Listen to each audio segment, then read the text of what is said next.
À ce que je reçois d'habitude, qui est déjà hors norme. Là, c'était un niveau astronomique. On était sur du plus 30 par minute par réseau social, donc c'était n'importe quoi. Et c'était très difficile à encaisser.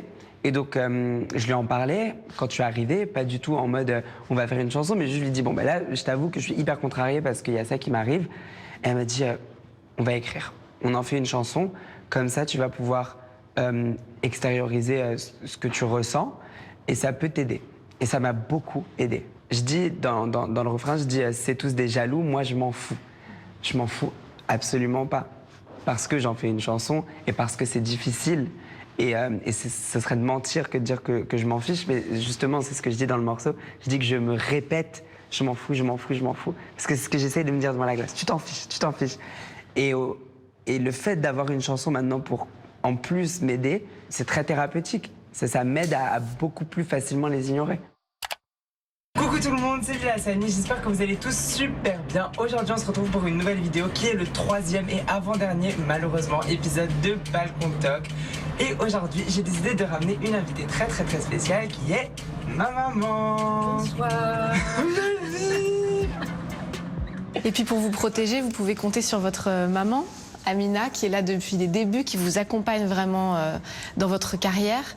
Et elle a vraiment participé à vous donner cette liberté. Racontez-nous quel rôle elle joue dans votre vie. C'est un peu mon bouclier et je sais que je peux compter sur elle. Et elle est toujours là pour moi, pour me protéger, pour me garder en bonne santé. Elle va se chamailler avec tout le monde pour que je ne sois pas trop surmenée. Et c'est quelque chose de nécessaire pour que je puisse vivre, en fait. Si elle n'est pas là, moi, j'aurais beaucoup de mal si elle ne m'accompagnait pas. Et aussi, c'est un prétexte pour l'avoir à mes côtés plus souvent. Bonsoir Paris, yeah. Dernière question, Bilal Hassani. Vous parlez de votre plan de carrière sur 10 ans. Où est-ce que vous vous voyez dans 5 ans, dans 10 ans? C'est quoi vos rêves? J'aimerais beaucoup élargir